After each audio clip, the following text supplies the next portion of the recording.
जैसे ऑपरेटर ने आशुतोष का नंबर अनरीचेबल बताया तो उन्होंने कॉल कट करके ऑफिस का नंबर डायल कर दिया। Hello Mittal Industries, this is Ruby Matthews, how may I help you?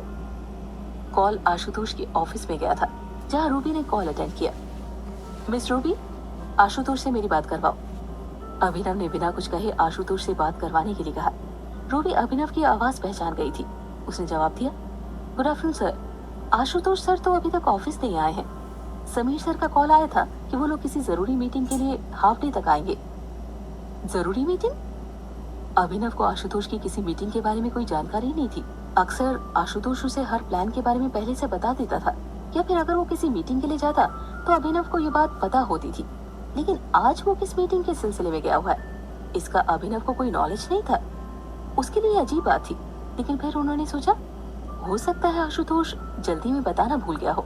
Sir, अगर अर्जेंट है तो आप समीर का नंबर ट्राई कर लीजिए, रूबी ने अभिनव को सजेशन देने के लिए कहा। ऑलरेडी ट्राई कर चुका हूँ, लेकिन उसका नंबर स्विच ऑफ आ रहा है, अभिनव ने कहा। एनीवे, अगर आशु मुझसे पहले ऑफिस पहुंचता है तो गुप्ता बिल्डर्स के लिए जो कोटेशन बनाया है उसके बारे में याद दिला देना। मुझे उनकी फाइल दिख नहीं रही, शायद उसे पता हो। इतना कहकर अभिनव कॉल रखने ही वाला था कि तभी रूबी ने कहा, ओके सर, मैं उन्हें बता दूंगी। इनफैक्ट मैं रवि का नंबर ट्राई कर लेती हूँ, तो शायद आशुतोष सर से बात हो जाए। रूबी ने जैसे रवि के बारे में कहा, वो अचानक अभिनव को जैसे झटका लगा। मीटिंग के लिए आशुतोष रवि को लेकर नहीं जाता था? क्या कहा तुमने? रवि भी आशुतोष के साथ है? अभिनव के लिए शॉकिंग था। हाँ सर, जब समीर सर का कॉल आया था तब आशुतोष सर रवि से कुछ कह रहे थे। मैंने उनकी सिर्फ आवाज सुनी थी रवि से बात करते हुए। अभिनव के लिए शॉकिंग था। उन्होंने रूबी से उतना पूछ लिया जितना कि उसे पता था, फिर ओके कहकर कॉल रख दिया। अभिनव ने रूबी से रवि को कॉल करने के लिए मना कर दिया था और कहा, वो रास्ते में ही है तो आशुतोष से बात करने की जरूरत नहीं है, उससे ऑफिस में मिल लेंगे। कॉल रखने के बाद अभिनव सोचने लगे, ऐसी कौन सी मीटिंग है जिसके बारे में पहले तो आशुतोष बताना भूल गया और अब रवि को भी साथ में लेकर गया हुआ है। उन्होंने कुछ सोचते हुए दोबारा अपना फोन लिया और सिक्योरिटी डिपार्टमेंट में कॉल लगाया। वहां से अभिनव को जानकारी मिली कि रवि और 6 बाउंसर्स आशुतोष के साथ गए थे। आशु को 6 बाउंसर्स की क्या जरूरत है? मैंने उसे कई बार सिक्योरिटी साथ रखने के लिए कहा था, लेकिन वो कभी नहीं रखता, फिर आज क्या जरूरत आन पड़ी? अभिनव मन ही मन सोचने लगा था। उसे लगा कहीं कुछ गड़बड़ तो नहीं, वो ये श्योर करना चाहता था। तभी उसके मोबाइल पर एक कॉल आता है। अभिनव ने जैसे ही कॉल को पिक किया, दूसरी तरफ से आवाज आई, hello mister Mittal, how are you?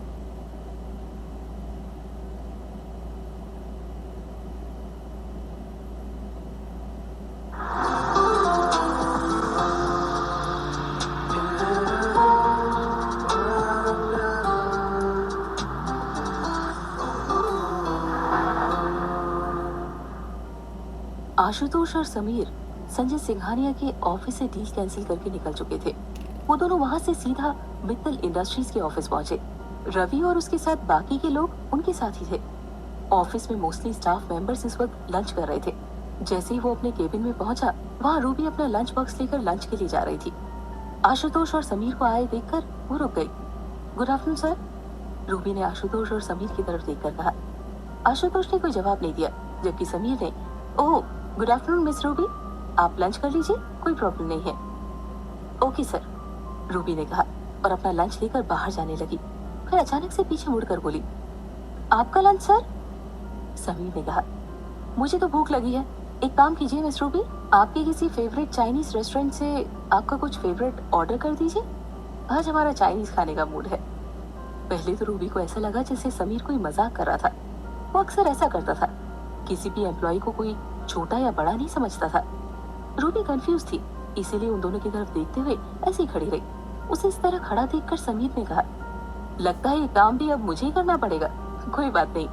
Sameer बस यूं ही मूड फ्रेश करने के लिए बनावटी अंदाज में बातें कर रहा था। वहीं आशुतोष बस चुपचाप बैठा हुआ था, सिंघानिया के बारे में सोच रहा था। नो सर, मैं कर देती हूँ। मुझे लगा कि, रूबी ने बस इतना कहा और फिर अपनी बात अधूरी छोड़ दी और बात बदलते हुए, मैं अभी ऑर्डर कर देती हूँ।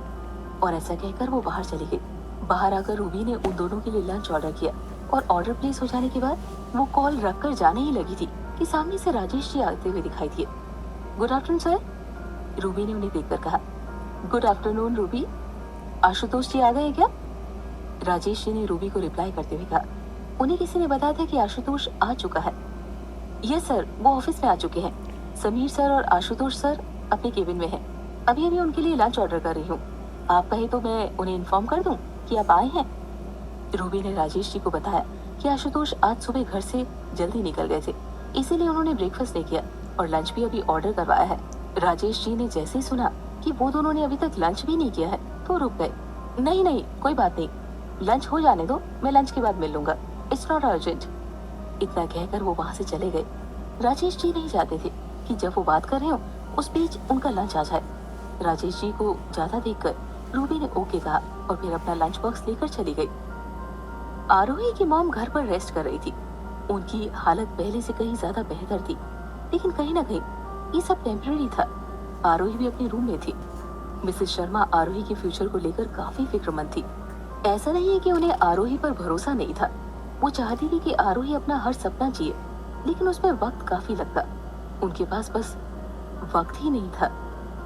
मिसेस शर्मा ने सोचा कि थोड़ी देर आराम कर लिया जाए, लेकिन तभी उनके मोबाइल पर कॉल आया।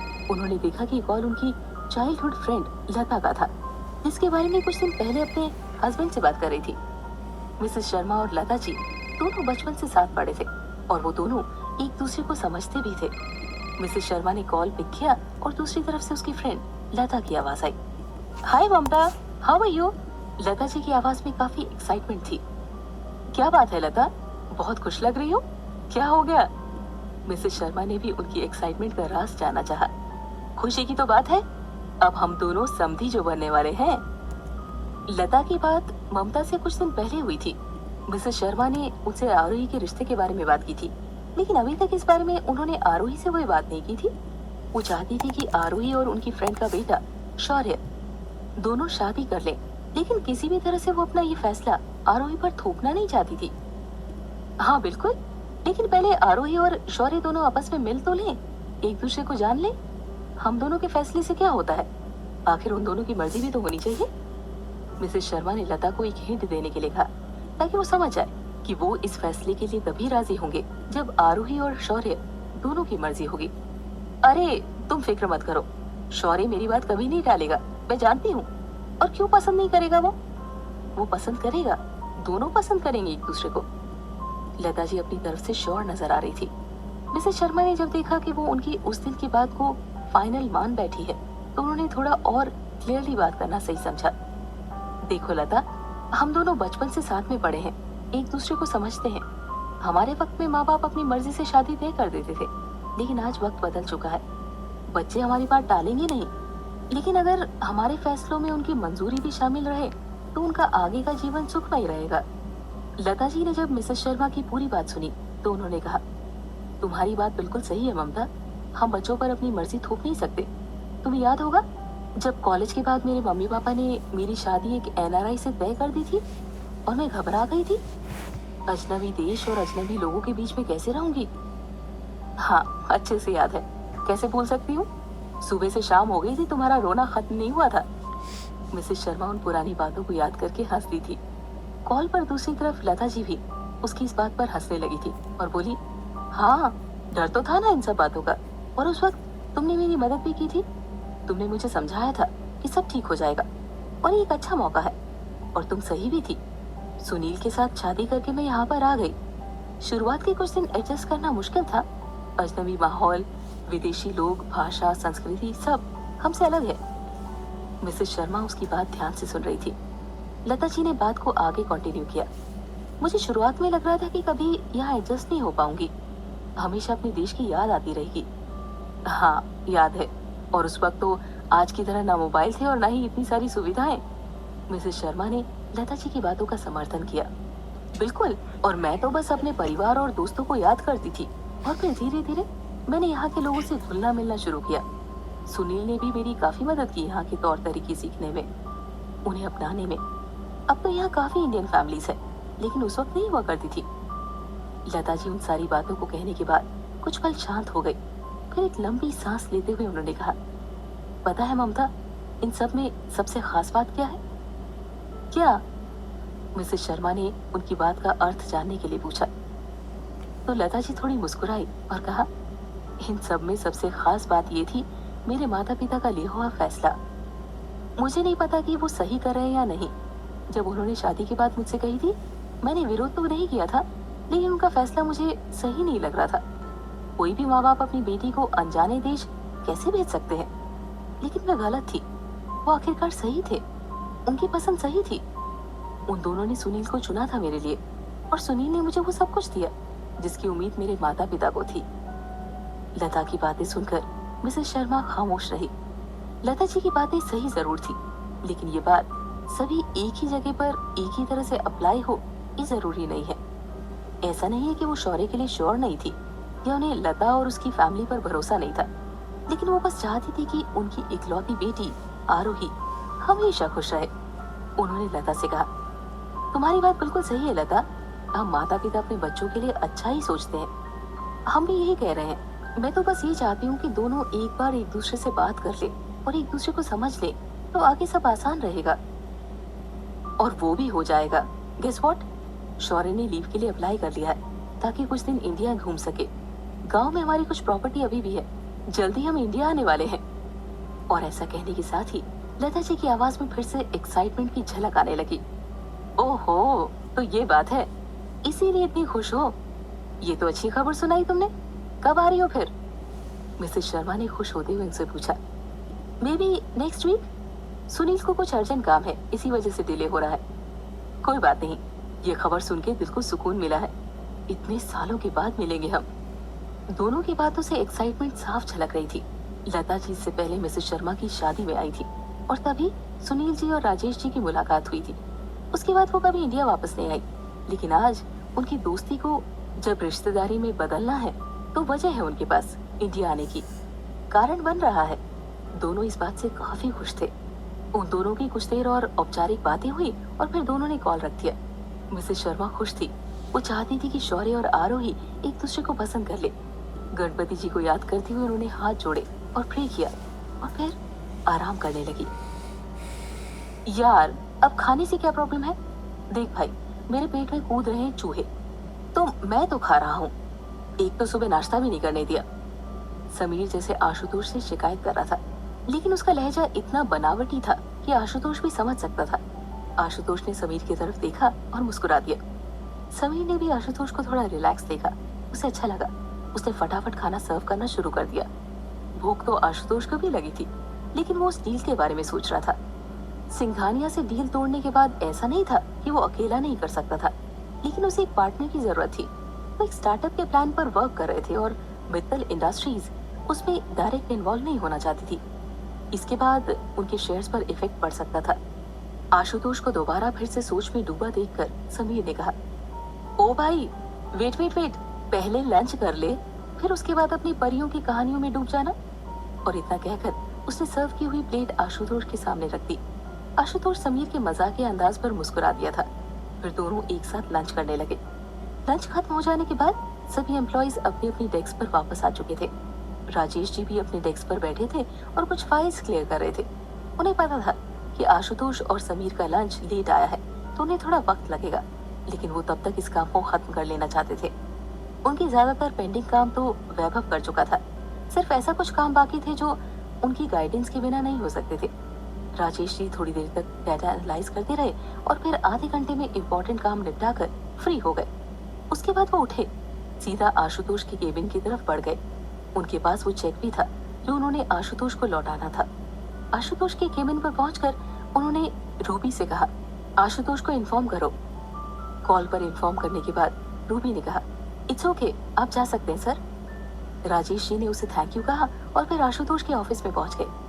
राजेश जी जैसे ही अंदर गए, आशुतोष ने कहा, यस मिस्टर शर्मा, आइए। रूबी ने बताया कि आप सुबह से मुझे ढूंढ रहे हैं। राजेश जी से आशुतोष हमेशा अच्छे से बात करता था, उनकी इज्जत भी करता था।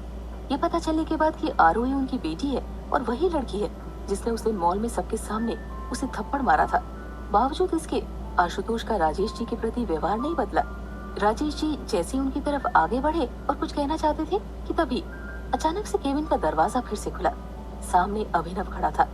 अभिनव को देखकर राजेश शर्मा जी बोले, ओ गुड आफ्टरनून सर। ओ गुड आफ्टरनून शर्मा जी। अब मिसेस शर्मा कैसी है?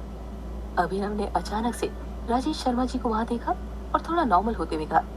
अब वो अचानक से अंदर आया तो सीरियस लग रहा था, लेकिन शर्मा जी को सामने देखकर वो थोड़ा नॉर्मल हो गया। मुझे आशुतोष से कुछ बात करनी है। अगर आप कुछ इम्पोर्टेंट डिस्कशन करना चाहते हैं तो मैं बाद में बात कर लूंगा, अभिनव ने कहा। उसकी बात से साफ जाहिर था कि वो आशुतोष से किसी बारे में बात करना चाहता है, वो भी अकेले में। राजेश जी ने उसकी तरफ देखकर कहा, नहीं ऐसी कोई बात नहीं है, नथिंग इम्पोर्टेंट, मैं वेट कर लेता हूँ, आप बात कर लीजिए। समीर थोड़ा असमंजस में था, उसे वहां रुकना चाहिए या नहीं, इसीलिए उसने कहा, मैं भी बाहर वेट करता हूँ भैया। ऐसा कहकर वो जैसे जाने लगा, अभिनव ने उसे रोक लिया। आप कहाँ जा रहे हैं मिस्टर समीर? जैसे समीर ने अभिनव के मुंह से ये सुना, वो चुपचाप वहीं खड़ा हो गया। उसे समझ में आ चुका था ये उन दोनों के बारे में ही है। समीर की तरफ देखकर अभिनव ने कहा, मैंने सुना है काफी इम्पोर्टेंट मीटिंग से आ रहे हैं आप। अभिनव के ऐसा कहते ही समीर समझ गया था अभिनव को सिंघानिया के ऑफिस में हुई हालिया घटना का पता चल चुका है। मगर कैसे? ये बात उन्हें पता तो चलनी ही थी, लेकिन इतनी जल्दी कैसे? वो दोनों तो बस अभी आए हैं और अभिनव भी सीधा ऑफिस ही चला आ रहा है, तो फिर उन्हें कैसे पता चला?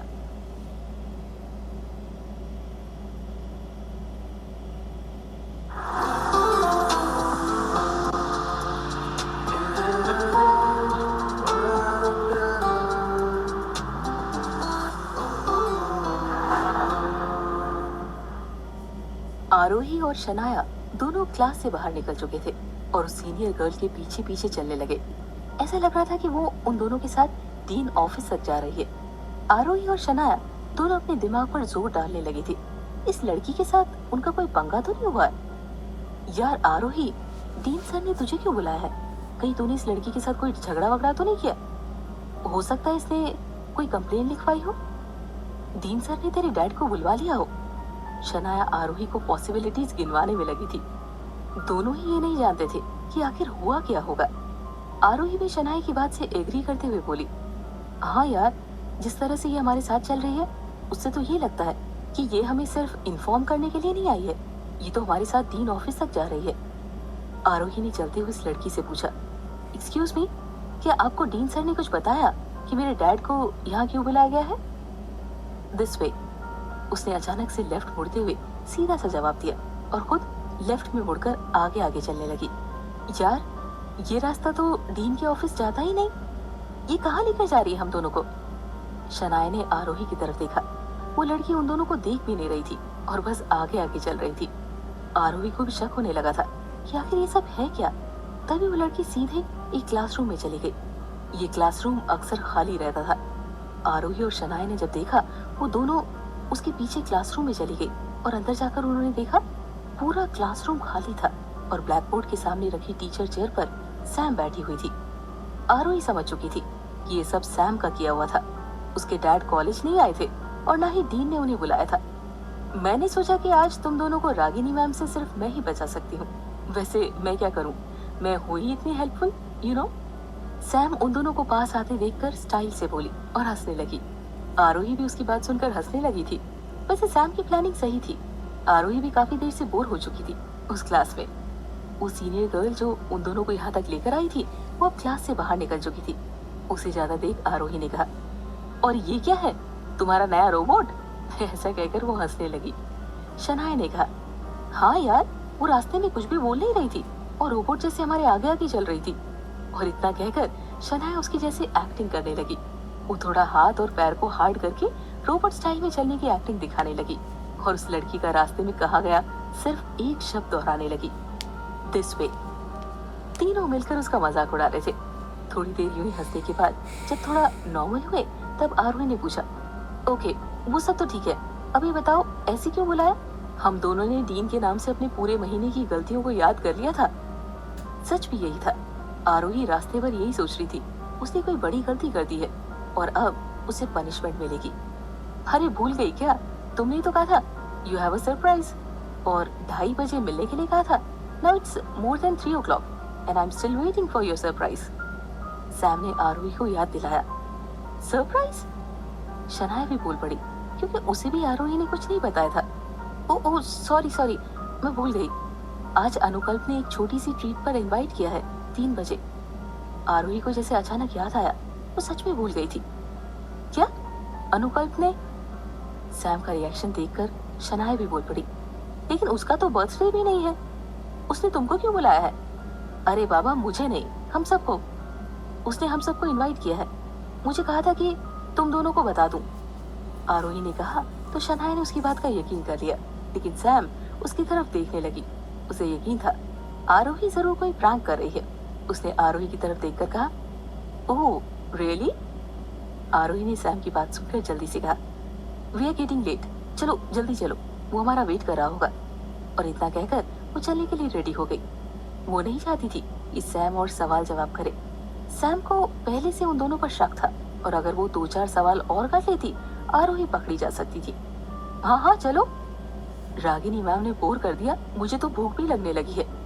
शनाया ने भी सपोर्ट किया और सैम शक भरी नजरों से आरोही को देखती हुई उठ गई उसके साथ चलने के लिए। संजना ने देखा कि उसके मोबाइल पर माया का कॉल आ रहा है। उसने कॉल रिसीव किया और कहा, हेलो माया दी, हाउ आर यू?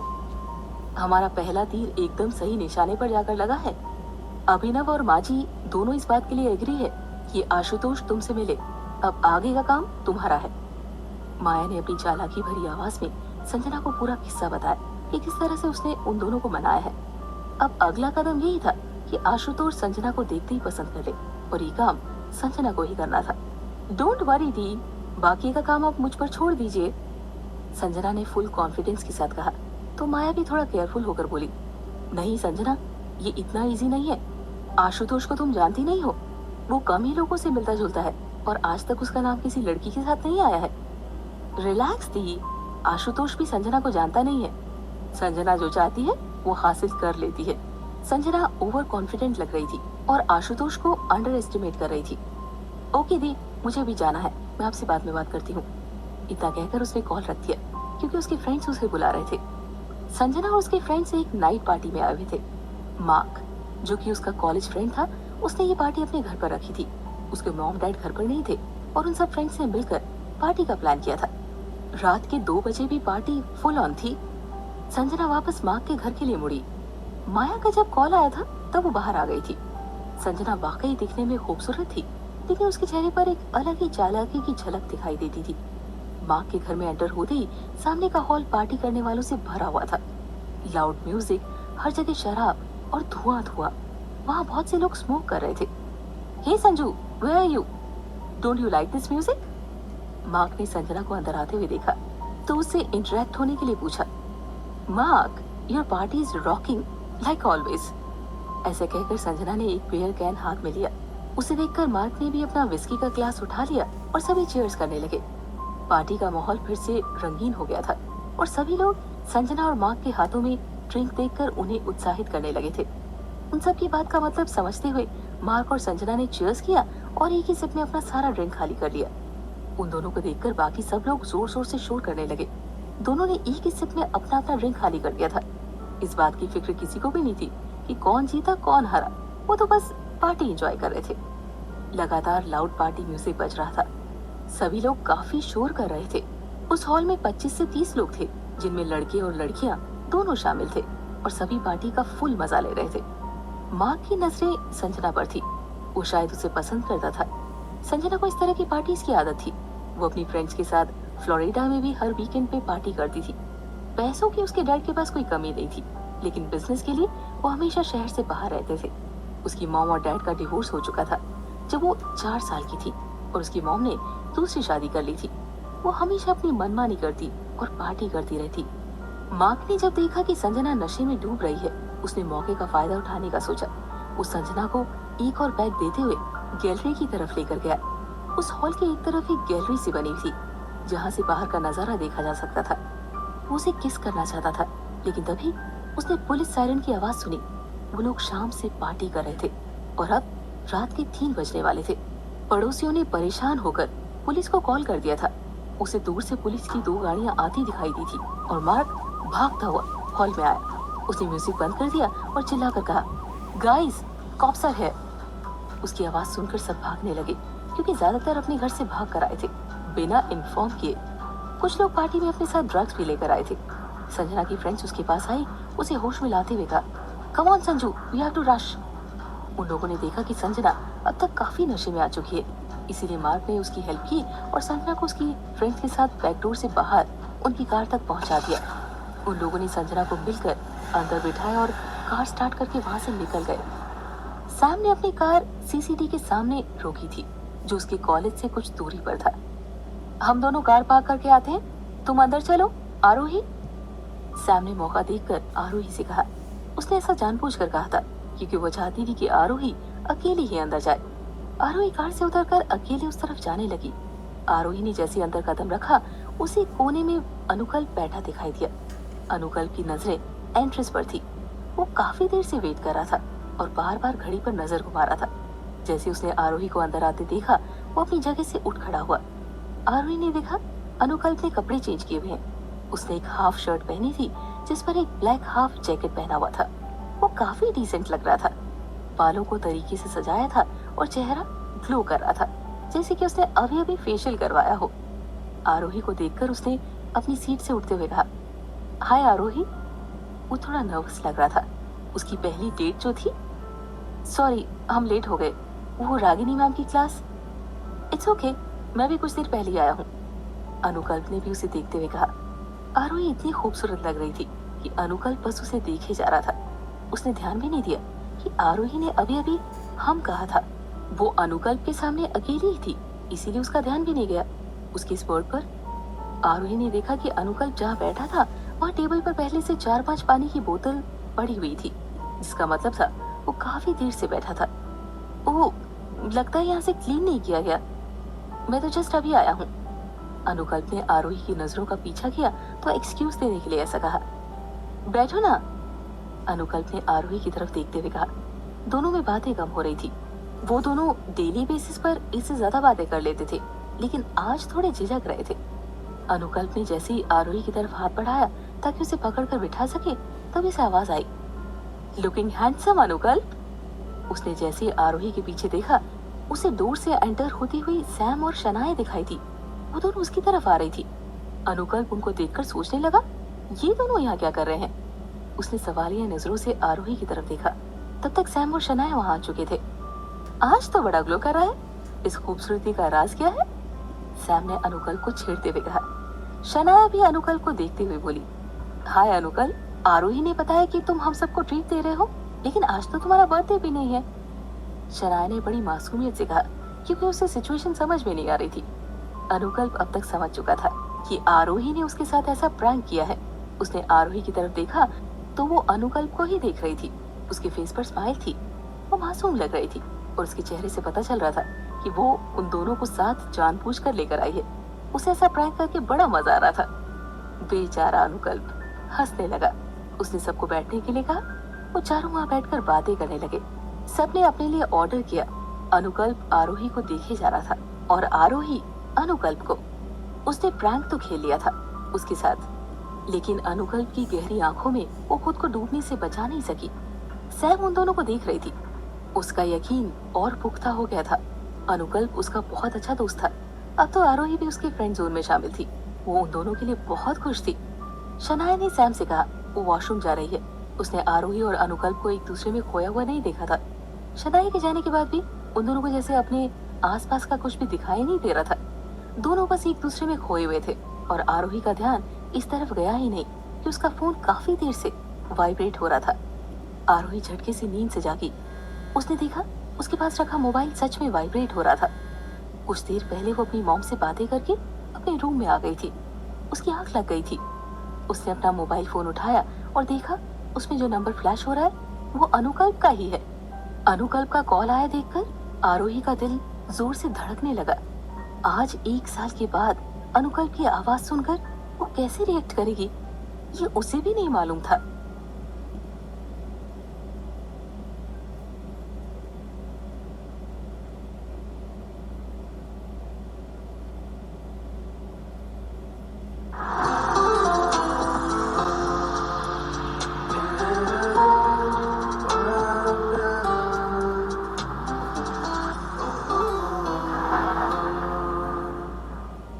समीर, तुम तो रोक सकते थे ना आशु को।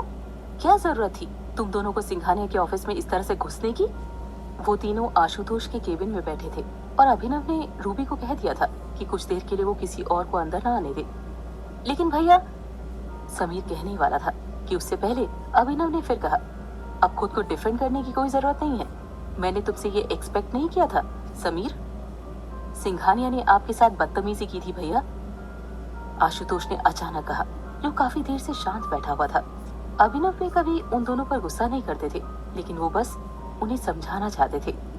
आशुतोष की बात सुनकर समीर और अभिनव दोनों उसकी तरफ देखने लगे। उसने गलत किया, इसका मतलब ये नहीं कि हम भी उसके जैसे हो जाएं। फिर सिंघानिया और मित्तल में फर्क क्या रह जाएगा आशु? अगर तुम्हें उनके साथ डील कैंसिल ही करना था तो फिर वो काम यहाँ भी हो सकता था, बिना जाए। हम बिजनेसमैन हैं, हमारे कुछ एथिक्स होते हैं। अभिनव ने उन दोनों को समझाया।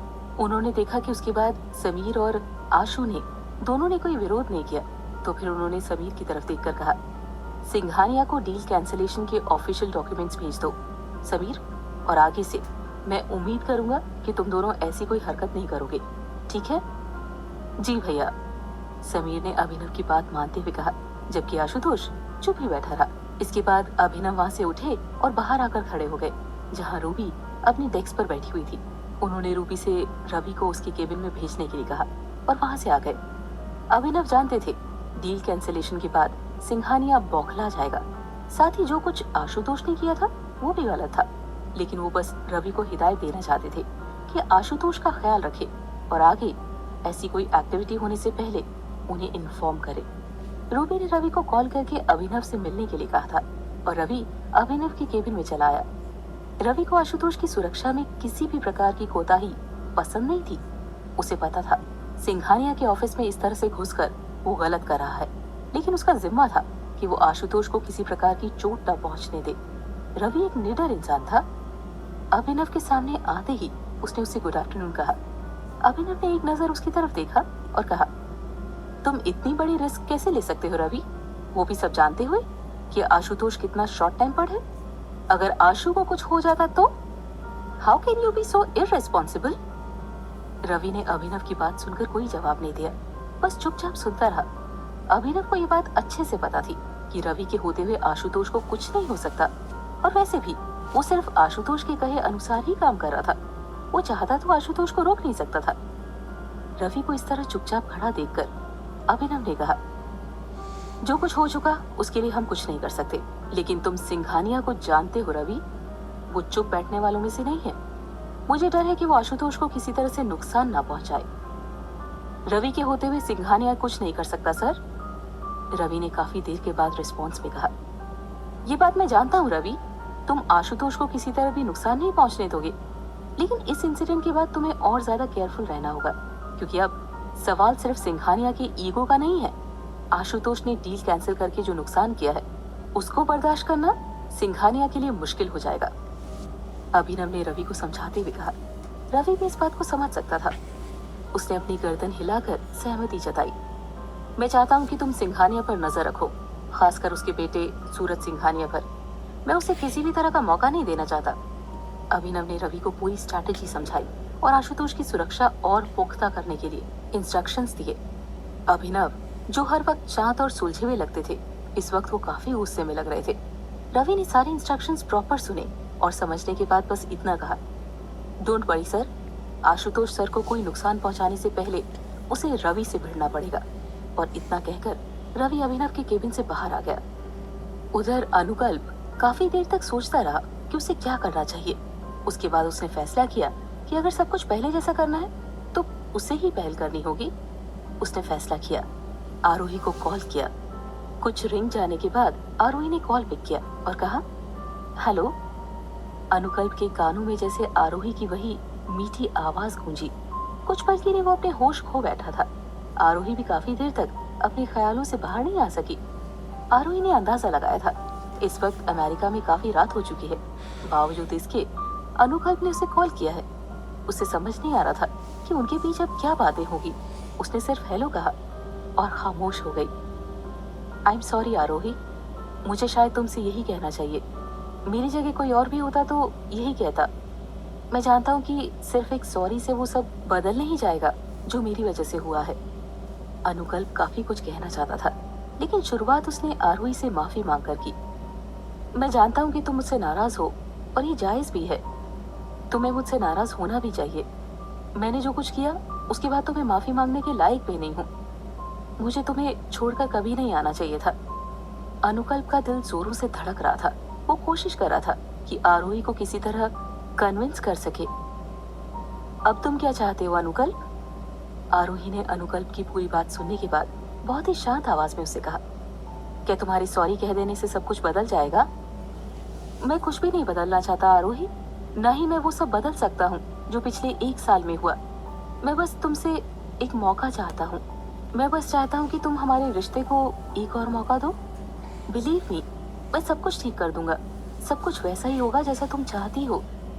अनुकल्प उसे बताना चाहता था कि वो अब इंडिया वापस आ रहा है, हमेशा के लिए। वो अपने कनाडा वाली डील के बारे में बताना चाहता था, लेकिन कुछ देर सोच कर रुक गया। शायद ये सब जल्दी हो जाता। इतनी सारी बातें एक साथ, और वो भी तब जबकि दोनों इतने टाइम के बाद एक दूसरे से बात कर रहे थे। वो बस इस पल में जीना चाहता था। अनुकल्प चाहता था कि वो बस आरोही की बातों में खो जाए और बस उसे सुनता रहे। इतने वक्त के बाद आरोही से बात करना कितना सुकून भरा था उसके लिए। आरोही उसकी बात सुनकर चुप थी।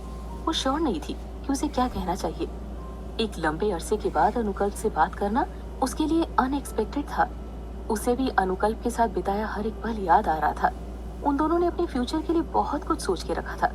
काफी प्लान्स थे उन दोनों के, लेकिन फिर भी एक दिन अचानक अनुकल्प ने उसे यूएस जाने की बात कही।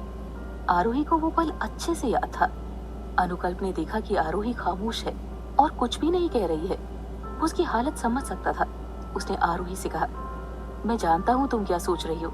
यही ना कि इतना वक्त गुजर जाने के बाद मैंने क्यों तुमसे कांटेक्ट किया।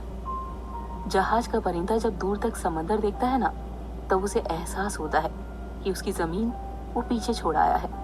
इसीलिए उस एहसास को समझने के लिए उसका उड़ान भरना जरूरी है। मैंने भी वही किया। जब मुझे इस बात का एहसास हुआ कि मेरी जमीन बस तुम हो आरोही, तो मैं भी वापस लौटना चाहता हूँ। अनुकल्प ने आरोही के सामने अपने सारे जज्बात जाहिर कर दिए थे। उसे बेहद अफसोस था और वो आरोही को ये बताना चाहता था। आरोही कुछ भी सोचने की हालत में नहीं थी इस वक्त। उसके साथ बहुत कुछ चल रहा था इन दिनों। अनुकल्प के जाने के बाद उसे काफी वक्त लगा था संभलने में। कुछ वक्त तक उसे सैम ने भी संभाला था, क्योंकि वो इकलौती ऐसी थी जिसे अनुकल्प और आरोही के बारे में सब कुछ पता था। उसके बाद अब उसकी मॉम की हालत, इन सब बातों ने आरोही के सोचने समझने की शक्ति को कमजोर कर दिया था। उसने अनुकल्प को कोई जवाब नहीं दिया, बस यूं ही चुपचाप उसकी बातों को सुनती रही। मैं जानता हूँ ये सब इतना आसान नहीं है। तुम्हें सोचने के लिए वक्त चाहिए। मैं कोई रिस्क नहीं लेना चाहता इस बार। तुम्हारे पास वक्त है आरोही, मुझे यकीन है तुम सही फैसला लोगी। अनुकल्प की बात सुनकर आरोही ने बस कह दिया। अनुकल्प जानता था कि एक साथ इतना कुछ सोचने समझने के लिए उसे आरोही को वक्त देना ही होगा। वैसे भी तो वापस इंडिया आकर आरोही के सपनों को पूरा करने में उसकी मदद करना चाहता था। अनुकल्प ने आरोही से बस इतना ही कहा था कि वो इस बार उस पर भरोसा करे। आरोही ने बहुत ज्यादा बात नहीं की और ज्यादातर वक्त खामोश रही थी। वो अनुकल्प की बातों को सुनती रही। इसके बाद अनुकल्प ने कॉल रखा और उसे आरोही से बात करके बेहतर महसूस हो रहा था। काफी वक्त से उसके दिल पर एक बोझ सा था, लेकिन आरोही से बात करके अब वो हल्का हो गया था। लाइफ ने उसे एक दूसरा मौका दिया था जिसे वो गंवाना नहीं चाहता था। अभिनव के चले जाने के बाद आशुतोष ने रूबी से कहकर राजेश शर्मा को बुलवाया। राजेश जी आशुतोष से मिलने की कोशिश कर रहे थे, लेकिन आज कुछ कंडीशंस ऐसी बनी थी कि वो उससे मिल नहीं पाए। फिलहाल जब आशुतोष ने उन्हें बुलवाया तो उन्हें आशुतोष का दिया वो चेक अपने साथ ले लिया और उसके केबिन की ओर चल पड़े। यार, भैया को इतना सब कुछ डिटेल में कैसे पता चला, वो भी इतनी जल्दी? समीर अभी भी इस बात पर उलझा हुआ था। आशुतोष ने उसकी तरफ देखा और कहा, ये बात तो बिजनेस लॉबी में भी किसी से नहीं छुपेगी, और आज नहीं तो कल भैया को ये सब पता चलना ही था। मैं तो ये सोच रहा हूँ कि उस सिंघानिया का अगला दाव क्या होने वाला है। बात तो सही है तुम्हारी, सिंघानिया चुप बैठने वालों में से नहीं है। वो उन लोगों में से है जो पलट कर उसी ताकत से जवाब देने की कोशिश करते हैं जितनी ताकत से उन पर प्रहार हुआ हो। मैं भी यही सोच रहा हूँ, वो किस तरह से हमें नुकसान पहुंचाने की कोशिश कर सकता है।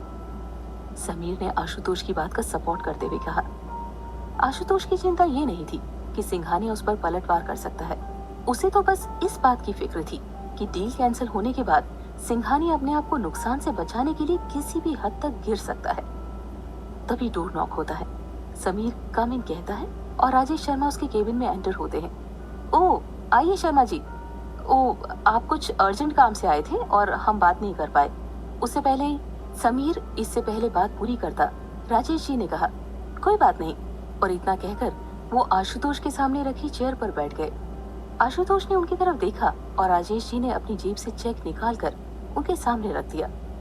ये क्या है शर्मा जी? आशुतोष ने उनकी तरफ देखकर कहा और उस चेक को अपने हाथ में ले लिया। मैं बस आपको ये अमाउंट वापस करना चाहता था जो आपने मेरी मदद के लिए दिया था। मैं एहसानमंद रहूंगा जो आपने मेरे लिए इतना सोचा और बिना एक सवाल किए मुझे इतना बड़ा अमाउंट दिया। ये आप कैसी बात कर रहे हैं मिस्टर शर्मा? आप सिर्फ हमारे एम्प्लॉय ही नहीं बल्कि आप सभी हमारे फैमिली की तरह हैं। आशुतोष ने मिस्टर शर्मा को बीच में रोकते हुए कहा, लेकिन उसे समझ नहीं आ रहा था कि वो पैसे इतनी जल्दी वापस क्यों लौटाना चाहते हैं। उसने राजेश जी से कहा, लेकिन आप ये लौटाना क्यों चाहते हैं? राजेश जी ने आशुतोष को डॉक्टर के साथ हुई अपनी बात और सारी करंट सिचुएशन बताई। जब आशुतोष ने उनकी सारी बातें सुनी तो उसने कुछ देर उनकी तरफ देखा और फिर वो चेक उनके हाथ में देते हुए कहा, इसकी कोई जरूरत नहीं है। आप मिसेस शर्मा का अच्छे से अच्छा इलाज करवाइए। इसकी जरूरत पड़ सकती है। मैं आपसे खुद भी कुछ बात करना चाहता था। आप ये मत समझिए कि आप पर कोई मर्जी थोपना चाहता हूँ और मैं ये भी नहीं जानता कि मुझे आपसे बात करनी चाहिए या नहीं। आशुतोष की बात सुनकर राजेश जी थोड़ा हैरान हो गए। वो समझ नहीं पा रहे थे कि आशुतोष किस बारे में बात कर रहा है। सबसे बड़ी बात तो ये थी कि समीर भी इस वक्त कंफ्यूज था क्योंकि वो भी नहीं जानता था कि आशुतोष आखिर किस बारे में बात कर रहा है। मैं कुछ समझा नहीं, आप क्या कहना चाहते हैं? राजेश जी ने आशुतोष की तरफ देखा और फिर एक नजर समीर की ओर देखा कि शायद उसे कुछ पता हो, लेकिन समीर के चेहरे पर भी उसकी तरह असमंजस के भाव दिखे। देखिए शर्मा जी, आप मुझे जानते हैं कि मैं घुमा फिरा कर बातें नहीं करता। अगर आप ठीक समझे तो मैं आपकी बेटी से शादी करना चाहता हूँ।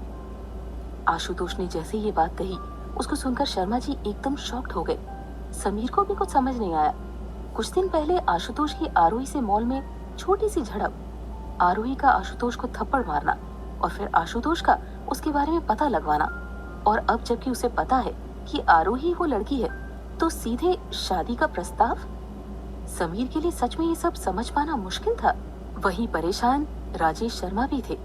आशुतोष को तो वो अच्छी तरह से जानते थे और उन्हें ये भी पता था कि आशुतोष गलत इंसान नहीं है, लेकिन अचानक से शादी की बात, वो भी इस तरह। समीर और मिस्टर शर्मा दोनों इस वक्त हैरान थे।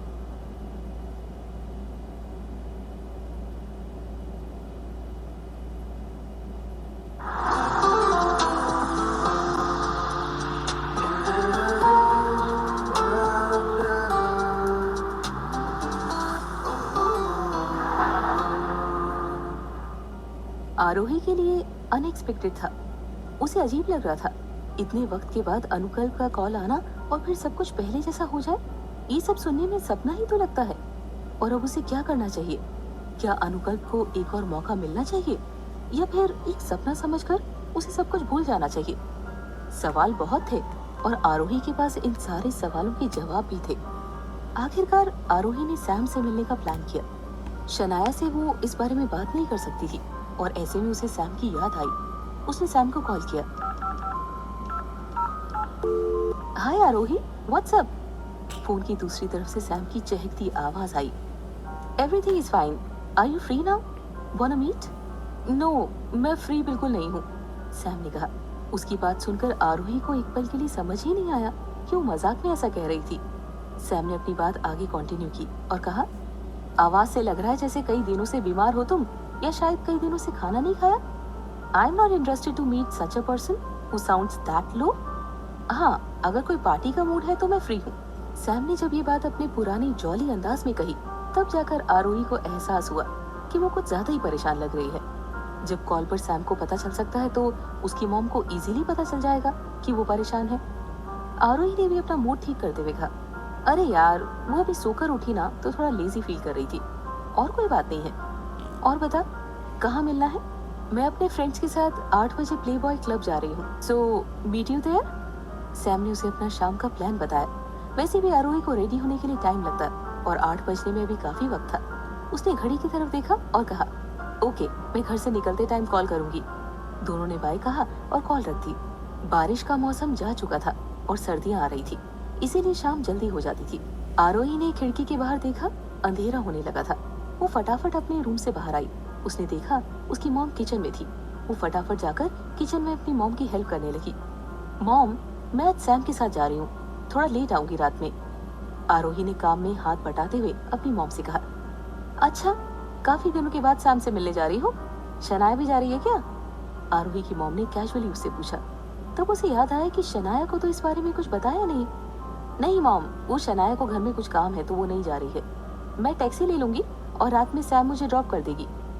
आरोही ने शनाया के बारे में झूठ तो बोल दिया, लेकिन उसे डर था कि अगर शनाया को पता चला वो कैसे रिएक्ट करेगी। ममता जी को थोड़ा अजीब जरूर लग रहा था, क्योंकि शनाया और आरोही ज्यादातर वक्त साथ में बिताते थे और जब पार्टी की बात हो तो दोनों साथ ही जाते थे। लेकिन फिर भी उन्होंने उससे ज्यादा सवाल नहीं किए शनाया को लेकर। उन्होंने आरोही को कभी लेट नाइट पार्टी के लिए मना नहीं किया था, क्योंकि उन्हें उस पर पूरा भरोसा था। इससे पहले भी जब कभी आरोही या शनाया किसी पार्टी या क्लब में जाते सैम के साथ, तो वो अपने घर सबको बता कर ही जाते थे। ये बात और थी कि अनुकल्प के साथ आरोही 2-3 बार छुप छुप के घूमने या पार्टी करने गई थी, लेकिन इस बारे में कभी किसी को पता नहीं चला था। आरोही ने फटाफट डिनर प्रिपेयर करने में अपनी माँ की हेल्प की। उसके डैड राजेश शर्मा ऑफिस से कभी कभी लेट आते थे। आरोही ने काम निपटाकर टैक्सी बुक की और रेडी होने लगी। आरोही की मॉम ने उसे हर माँ की तरह कुछ इंस्ट्रक्शंस देने की कोशिश की, लेकिन तभी टैक्सी आ गई और आरोही जल्दी जल्दी टैक्सी में बैठने लगी। आरोही की मॉम गेट तक आ गई थी। सबसे पहले उस टैक्सी का नंबर नोट किया और फिर आरोही को दोबारा इंस्ट्रक्शन देने ही वाली थी कि तभी आरोही ने कहा, ओ मॉम, मैं ख्याल रखूंगी ना, अब मुझे लेट हो रहा है, सो बाय। अरे आरोही, मेरी बात तो सुन। आरोही की मॉम उसे कुछ कहना चाहती थी। Okay bye mom, love you, bye. चलो भैया जल्दी। आरोही ने ड्राइवर को जल्दी से टैक्सी चलाने के लिए कहा, क्योंकि वो जानती थी कि वो जितना देर तक रुकेगी उसकी माँ के सेफ्टी इंस्ट्रक्शंस खत्म नहीं होने वाले। ये पहली बार नहीं था जब वो सैम या अपने फ्रेंड्स के साथ नाइट पार्टी में जा रही थी, लेकिन हर पेरेंट्स को अपने बच्चों की सेफ्टी के लिए हमेशा फिक्र रहती है। मुंबई की शाम भी बहुत सुहानी होती है। साफ सड़कें, सड़क के दोनों तरफ जलती स्ट्रीट लाइट्स, हर तरफ चमक। सच कहते हैं ये शहर कभी सोता नहीं है। यहाँ की रंगीन शामें आरोही और शनाया दोनों को इतनी पसंद थी, कई बार दोनों बिना किसी वजह के घूमने निकल जाया करते थे। आरोही ने चारों तरफ देखा। सड़क पर काफी हलचल थी, बहुत सी गाड़ियों का शोर भी था। उसने एक नजर देखने के बाद टैक्सी की विंडो को ऊपर कर लिया था। आरोही ने विंडो बंद करने के बाद पर्स से अपना मोबाइल निकाला और सैम को कॉल किया। Hi Sam, I am on the way, where are you? Sam भी इस वक्त कार ड्राइव कर रही थी। उसने कहा, yeah I am about to reach, मैं तुमसे पहले पहुंच जाऊंगी। और हाँ, आते हुए एक बात का ध्यान रखना। क्या? यही कि थोड़ी देर पहले वाली आरोही को साथ मत लाना जो लेजी फील कर रही थी। सैम कितना भी केयरलेस दिखाने की कोशिश करे खुद को, लेकिन उसका कोई और दोस्त अगर परेशानी में हो तो समझ जाती थी। उसे शायद समझ में आ गया था कि आरोही कुछ प्रॉब्लम में है और इसीलिए उसने उसे नाइट क्लब में बुलाया था ताकि उसका मूड सही हो सके। आरोही ने जब सैम के मुंह से ये सुना, हंसने लगी, कहने लगी, जैसा आप कहें Sumitra Devi. Oh shut up, don't call me that. और ये मत कहना शनाया ने तुम्हें सुमित्रा कहते हुए सुन लिया था। सैम को अपना असली नाम नहीं पसंद था। कॉलेज में उसे सब सैम नाम से जानते थे। ओके ओके बाबा, अब नहीं बुलाऊंगी उस नाम से। वैसे भी शनाया मेरे साथ नहीं है, मैं अकेली आ रही हूँ। सैम ने जब सुना कि आरोही अकेले आ रही है, उसे यकीन हो गया था कि वो सच में किसी बात को लेकर परेशान है। अक्सर आरोही और शनाया साथ ही होती थी और स्पेशली जब पार्टी में जाना हो तब दोनों हमेशा साथ आती थी। ओके बाय, मैं तुम्हें डायरेक्ट क्लब के बाहर मिलती हूँ, साथ एंट्री करेंगे, आरोही ने सैम से कहा। तो सैम ने भी ओके कह दिया, लेकिन फिर जैसे कुछ याद आ गया। हे लिसन आरोही। हाँ क्या? आरोही कॉल रखते हुए एकदम से रुक गई। सैम ने फिर कुछ सोचते हुए कहा, नथिंग, जल्दी आ जाओ, मैं क्लब के बाहर वेट करूंगी, बाय। आरोही ने बाय कहकर कॉल रख दिया और मुस्कुराने लगी। उसे याद आ गया था जब उसे पहली बार सैम का ओरिजिनल नाम पता चला था, वो कितना हंसी थी। आरोही ने उस बात को याद करते हुए अपना सर टैक्सी में बैठे हुए पीछे टिका लिया। आरोही और सैम उसकी कार में कहीं जा रही थी कि तभी ट्रैफिक ऑफिसर ने सैम की कार रोक ली। यस ऑफिसर, सैम ने बिना डरे उस ड्राइविंग सीट की विंडो नीचे करते हुए बोला।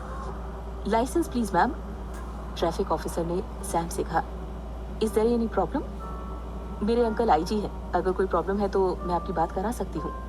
सैम ने अपना ड्राइविंग लाइसेंस तो नहीं दिखाया, लेकिन उस पुलिसमैन को अपनी पहचान जरूर बताने लगी। मैम, एक ड्राइविंग लाइसेंस के लिए अब आप मेरी आईजी से बात कराएंगी? उन्हें और भी काम होंगे, उन्हें परेशान मत कीजिए। लाइसेंस है तो दिखा दीजिए, नहीं तो फाइन भर दीजिए। उस पुलिस वाले ने सैम की तरफ देखा और चुटकी लेते हुए उसको जवाब दिया। वो या तो विश्वास नहीं कर रहा था कि सैम के अंकल सही में आईजी है, या फिर उसे इस बात से कोई फर्क नहीं पड़ता क्योंकि वो बस अपनी ड्यूटी कर रहा था। सैम ने भी ज्यादा बहस करना ठीक नहीं समझा।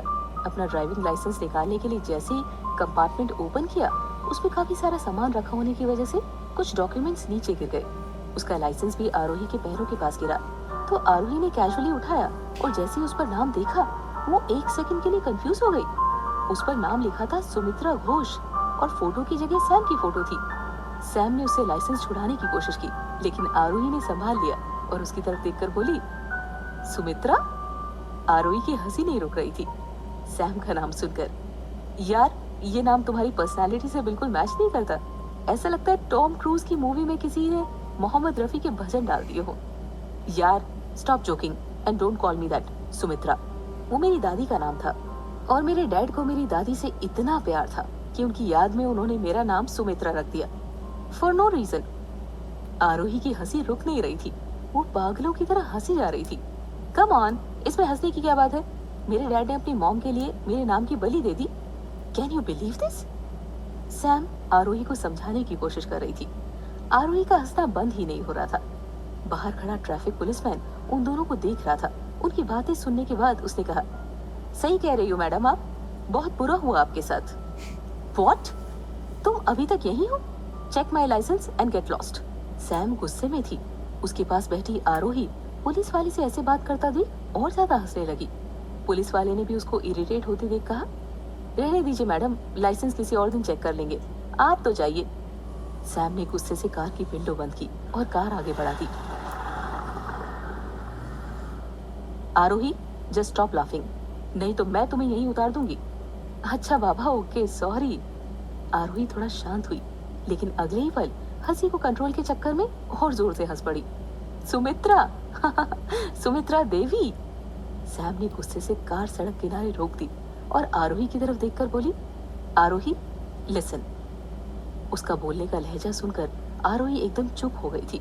उसे लगा अब सैम उस पर बहुत ज्यादा गुस्सा होने वाली है, लेकिन तभी सैम ने कहा, प्लीज ये बात किसी को मत बताना, प्लीज आरोही। आरोही ने जैसे उसे रिक्वेस्ट करते देखा तो फिर हंसने लगी, पेट पकड़कर। अगले कई दिनों तक आरोही सैम को चिढ़ाती रही, लेकिन लोगों से बचकर। उसने शनाया को भी सैम का असली नाम कभी नहीं बताया था, लेकिन ये सब भी ज्यादा दिन नहीं चल पाया। उस दिन जब आरोही, शनाया और सैम कैंटीन में बैठे थे, तभी आरोही को लगा कि उसे किसी ने कुछ फेंक कर मारा है। आरोही ने इधर उधर देखा, वहां आसपास कोई नहीं था। बाकी सभी स्टूडेंट्स भी अपने स्नैक्स के साथ बिजी थे। क्या हुआ आरोही? शनाया और सैम ने दोनों ने एक साथ पूछा। कुछ नहीं, बस। आरोही ने एक नजर इधर उधर देखा और फिर तीनों अपने गॉसिप में लगे, लेकिन तभी फिर से किसी ने कुछ फेंक कर मारा। उसने एकदम से उस तरफ देखा, उसे कैंटीन गेट के बाहर खड़ा अनुकल्प दिखाई दिया। उसे देखकर आरोही थोड़ा शर्मा रही थी। अनुकल्प उसे इशारे से उस तरफ बुला रहा था। आरोही ने सैम और शनाया से कहा, वो तो बस अभी आ रही है, और अनुकल्प के पास चली गई। अनुकल्प और आरोही कॉलेज के बैक साइड में बने एक फाउंटेन के पास बैठे थे। वो फाउंटेन काफी टाइम से खराब पड़ा था और उस तरफ कोई भी नहीं आता था। वहां एक तरफ सुकून से अनुकल्प और आरोही बैठे हुए थे। पतझड़ का मौसम आ चुका था, इसीलिए जमीन पर काफी सारे फूल और पत्ते गिरे हुए थे। कभी कभी कुछ पत्ते गिरकर उन दोनों के पास आ रहे थे। इस सुहाने मौसम में आरोही और अनुकल्प बस एक दूसरे में खोए हुए थे। अनुकल्प बैठा हुआ और आरोही उसके शोल्डर्स पर अपना सर रखे हुए उसके साइड में बैठी थी। आरोही, अनुकल्प ने आरोही को बड़े प्यार से कहा। आरोही जैसे कहीं खोई हुई थी, लेकिन अनुकल्प की मीठी आवाज उसके कानों तक पहुंची। उसने उसी तरह से बैठे हुए कहा, अनुकल्प ने आरोही के चेहरे को अपने हाथों में लिया और दोनों एक दूसरे की आंखों में देखने लगे। You are looking beautiful, Anukalp ने आरोही की गहरी काली आंखों में देखते हुए कहा। आरोही सच में इस वक्त बहुत खूबसूरत लग रही थी। उसकी गहरी काली आंखें और गुलाबी होठ, उसका चेहरा हमेशा की तरह शाइन कर रहा था। अनुकल्प और आरोही बस लगातार एक दूसरे की आंखों में देख रहे थे। अनुकल्प धीरे धीरे चेहरा आरोही की तरफ बढ़ाने लगा। आरोही भी बस उसे देखे जा रही थी और कुछ कह नहीं रही थी। दोनों एक दूसरे के काफी नजदीक आ चुके थे। अनुकल्प ने आरोही की आंखों में देखते हुए धीरे धीरे अपने होठ उसके होठों की तरफ बढ़ा दिए। आरोही ने अपनी आंखें बंद कर ली और फिर धीरे से उसे एहसास हुआ कि अनुकल्प उसे किस कर रहा है। ये उन दोनों का पहला किस था। आरोही के लिए एहसास एकदम नया था। थोड़ी देर यूं ही एक दूसरे को किस करने के बाद वो दोनों जैसे अलग हुए, आरोही को थोड़ी शर्म सी आने लगी, लेकिन दोनों तब भी एक दूसरे की आंखों में देखे जा रहे थे। और तभी उन्हें थोड़ी दूर पर किसी के खड़े होने का एहसास हुआ और ताली बजाने की आवाज सुनाई दी। आरोही को डर था, कहीं शनाया ने उसे देख तो नहीं लिया, या फिर कोई फैकल्टी मेंबर भी हो सकता है। जैसे ही उन दोनों ने नजरें घुमाई, उस तरफ वहां सैम खड़ी थी और दोनों की तरफ स्माइल करते हुए ताली बजा रही थी। सैम ने आज इतने दिनों के बाद दोनों को रंगे हाथों पकड़ लिया था।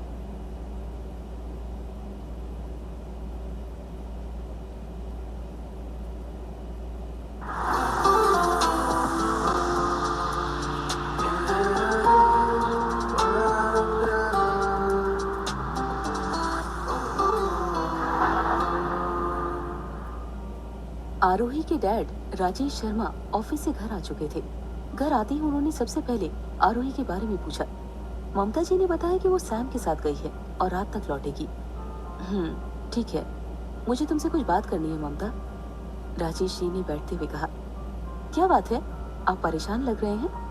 ममता जी ने जब उन्हें देखा तो चेहरे पर परेशानी के भाव थे। राजेश जी ने इत्मीनान से पानी लिया और पहले पानी पिया, फिर ग्लास एक तरफ रखते हुए उन्होंने अपनी वाइफ से कहा, बैठ जाओ।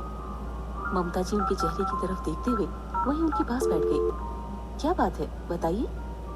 आज ऑफिस में मैं आशुतोष से मिलने गया था, उन्हें चेक वापस लौटाने के लिए, लेकिन राजेश जी कुछ देर चुप रहे।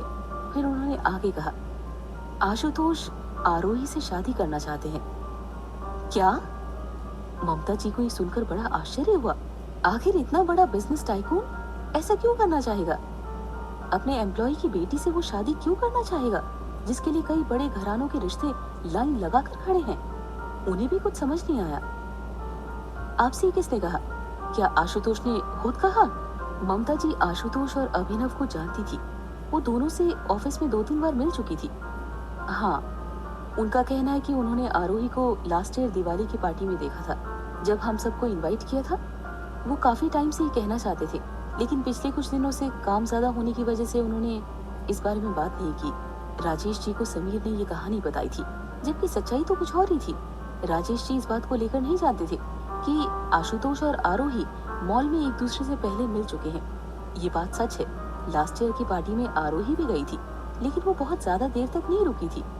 फिलहाल तो मिस्टर और मिसेस शर्मा को इस बात पर यकीन नहीं था कि वो जो भी आशुतोष और समीर ने उन्हें बताया वही सच होगा। मित्तल परिवार का इस बारे में क्या कहना है? ममता जी ने ये जानना चाहा कि ये सब उनकी मर्जी से हो रहा है या नहीं। मैं नहीं जानता। आशुतोष ने अपने परिवार में बात करने के पहले हमसे जानना चाहा है कि क्या हम इस रिश्ते के लिए राजी होंगे। राजेश जी को ये सब आशुतोष ने कहा था और वैसा ही उन्होंने मिसेस शर्मा को बता दिया। वो भी ये सब सुनने के बाद सोच में पड़ गई। जहाँ तक उन्हें पता था, आशुतोष एक अच्छा लड़का है। उसे कभी किसी ने गलत काम करते हुए नहीं देखा था और ना ही वो कभी किसी कंट्रोवर्सी में फंसा था। लेकिन सोचने की बात ये थी कि क्या मित्तल परिवार भी इस रिश्ते के लिए राजी होगा? अगर वो दोनों मंजूरी दे भी देते हैं तो क्या उनकी फैमिली को भी ये रिश्ता मंजूर होगा? आखिर राजेश जी थे तो सिर्फ उनके एक एम्प्लॉय ही ना। तो आज लैला मजनू पकड़े गए। सैम ताली बजाते हुए उस तरफ बढ़ रही थी जहां अनुकल्प और आरोही बैठे हुए थे। उसने उन दोनों को किस करते देख लिया था। आरोही ने सैम की तरफ देखा, वो स्माइल करते हुए उन दोनों की तरफ आ रही थी। अब क्या होगा अनुकल्प? आरोही ने घबराते हुए अनुकल्प से कहा। रिलैक्स, वो सैम है, तुम्हारी मॉम तो नहीं ना आरोही? इसमें डरने की क्या बात है? आज नहीं तो कल सबको पता चलना ही था। आरोही जानती थी लेकिन अभी तो अपने रिश्ते को वक्त देना चाहती थी और इसीलिए उसने ये बात शनाया तक को नहीं बताई थी। सैम उन दोनों के पास पहुंची। तू तो बड़ा फास्ट निकला अनुकल, कॉलेज की सबसे सुंदर लड़की को पटा लिया। Nice dude. सैम ने पास आकर सबसे पहले अनुकल्प की खिंचाई शुरू की। ट्राई तो तेरे ऊपर मारना था, लेकिन टाइम कहाँ है तेरे पास। अनुकल्प ने भी सैम की थोड़ी सी खिंचाई कर दी। सैम ने उसे देखा और कहा, नॉट इंटरेस्टेड, मुझे बैड बॉयज पसंद है। अनुकल्प भी ड्रामा करते हुए बोला, अब किसी को इंटरेस्ट ही नहीं तो क्या कर सकते हैं, ठीक है फिर हम चलते हैं। अनुकल्प ने उन दोनों फ्रेंड्स को अकेले छोड़ देना ठीक समझा और दोनों से बाय कहकर वहां से चला गया। अनुकल्प के जाने के बाद आरोही एकदम चुप बैठी थी।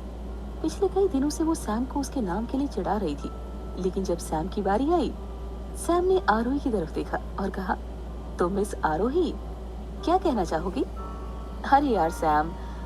जैसे ही आरोही ने सैम से कहा, उसने बीच में टोका और बोली, क्या कहा सैम, लगता है मेरा नाम भूल गई। सैम नहीं, सुमित्रा देवी। सैम आरोही की फुल खिंचाई करने के मूड में थी। अरे यार सैम, सॉरी ना, हम तो फ्रेंड्स हैं ना। आरोही उसे कन्विंस करने में लगी थी। वो जानती थी सैम उसकी खिंचाई कर रही है। सैम ने भी मुंह बनाते हुए कहा, रियली। आरोही अपनी जगह से उठी और सैम को मनाने में लग गई। सैम भी कुछ देर यूं ही आरोही के साथ मजाक करती रही। फिर थोड़ी देर के बाद जब वो थोड़ा नॉर्मल हुई तब उसने कहा, कब से चल रहा है ये सब कुछ, और कुछ भी छुपाने की जरूरत नहीं है अब, ठीक है। 4 मंथ से। शक तो मुझे पहले हो गया था, लेकिन आज जाके सबूत मिला है। अब तो देखो कैसे नचाती हूँ मैं। सैम फिर से खिंचाई के मूड में आ गई थी, लेकिन तभी आरोही ने उसे टोका और कहा, सैम प्लीज किसी से बात मत कहना। हाँ।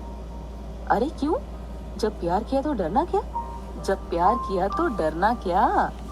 सैम उसे गाते हुए छेड़ने लगी। आरोही ने उसकी तरफ स्माइल करते हुए कहा, अरे यार बात वो नहीं है, मैं बस थोड़ा वक्त देना चाहती हूँ इस रिश्ते को।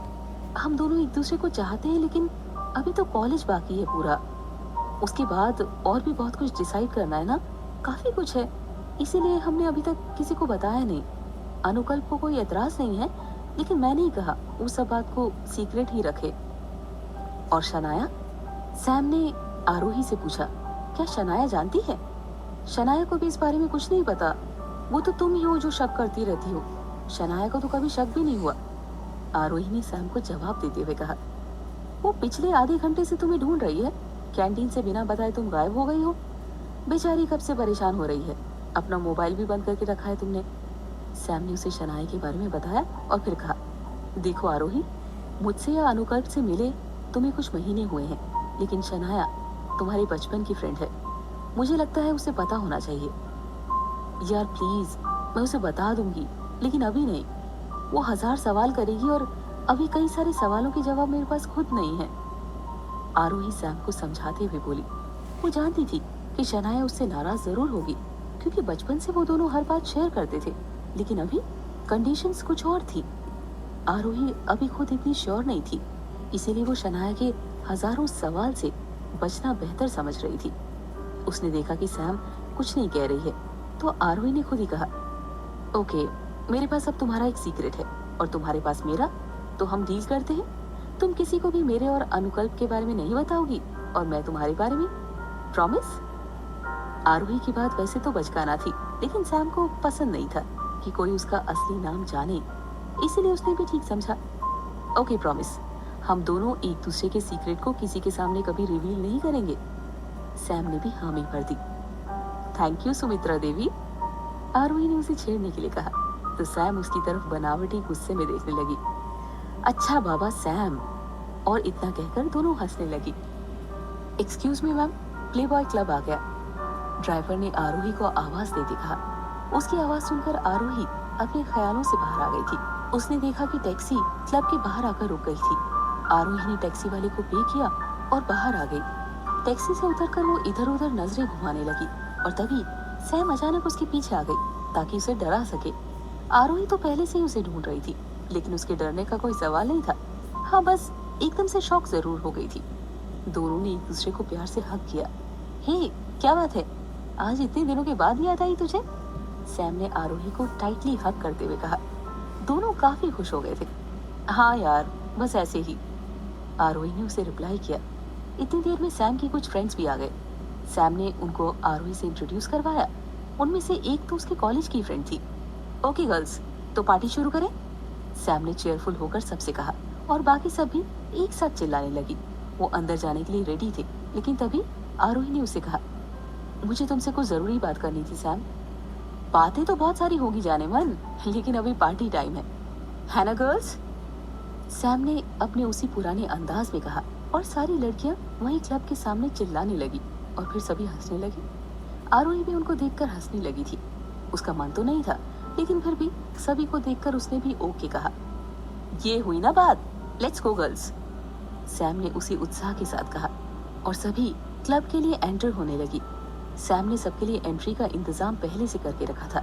क्लब के ज्यादातर स्टाफ सैम को पहले से जानते थे, क्योंकि उसका यहाँ आना जाना लगा रहता था। उसके डैड और अंकल को भी सभी जानते थे। अंदर एंटर होते ही आरोही ने देखा कि वो एक बहुत बड़ा सा हॉल जैसा है और उसके सेंटर में डीजे स्पेस था। तीनों ओर दीवारों पर बड़े बड़े एलईडी डिस्को पाइल्स लगे हुए थे। दिखने में वो बड़ी बड़ी एलईडी स्क्रीन की तरह लग रहे थे और उनमें से जगमगाते हुए ब्लू लाइट्स चल रहे थे। सामने सेंटर के डीजे प्लेटफॉर्म में बहुत सारे म्यूजिकल एसेसरीज लगी हुई थी और डीजे के बैक साइड की वॉल पर ग्रीन और ऑरेंज कलर के लाइट्स जगमगा रहे थे। फुल पार्टी थी, लाउड म्यूजिक और सामने डांस करते हुए लोगों की भीड़। ये सब किसी नॉर्मल इंसान को भी पार्टी मूड में लाने के लिए काफी थे। सैम ने आरोही को जानबूझकर पहले अंदर आने को कहा था और बातें नहीं की, क्योंकि कॉल पर आरोही की आवाज सुनकर ही पता चल गया था कि वो थोड़ी परेशान है। उसका प्लान भी यही था कि जितना देर तक इस पार्टी के माहौल में वो रहेगी, उसे रिलैक्स फील होगा। उसके बाद वो उससे बातें करेगी। आरोही से पहले सिर्फ एक बार क्लब आई थी, बाकी टाइम मोस्टली पार्टीज उसने सैम या किसी और फ्रेंड के घर पर अटेंड की थी। लेकिन इस क्लब की तो बात ही कुछ और थी। प्ले बॉय क्लब मुंबई के जाने माने क्लब्स में से एक था। उसका नाम टॉप की गिनती में आता था। आरोही वहाँ का माहौल देखकर खुश हो गई थी। सैम ने जब देखा कि कुछ देर के लिए सही आरोही अपने प्रॉब्लम्स को भूल रही है, उसने चिल्ला कर कहा, girls let the party begins. And उसके साथ ही सभी चिल्लाने लगे। वो सभी साइड में बने बार काउंटर पर गए और सबने टकीला शॉट ऑर्डर किया। आरोही ड्रिंक नहीं करती थी, इसीलिए उसने खुद के लिए ऑरेंज जूस ऑर्डर किया। ओह कम ऑन आरोही, एक ड्रिंक तो बनता है ना, सैम ने आरोही से कहा। उन सबको काफी लाउड बातें करनी पड़ रही थी, क्योंकि वहाँ म्यूजिक बहुत ज्यादा लाउड था। लेकिन इस तरह क्लब्स में बात करने का भी अपना एक अलग ही मजा होता है। आरोही ने उसे मना करते हुए कहा, नेवर सैम, मुझे अच्छे से याद है गोवा ट्रिप पर तुम लोगों ने मेरे ऑरेंज जूस में ड्रिंक मिला दिया था। वो हैंगओवर मैं कभी नहीं भूल सकती। ना बाबा ना, तुम लोग खुश रहो अपनी टकीला के साथ, मैं तो ऑरेंज जूस में खुश हूँ। जैसे ही आरोही ने गोवा वाली बात याद दिलाई, आरोही और सैम उस टाइम को याद करके हंसने लगे। सैम ने भी वो सब इसीलिए किया था क्योंकि वो लोग मुंबई से दूर गोवा में थे।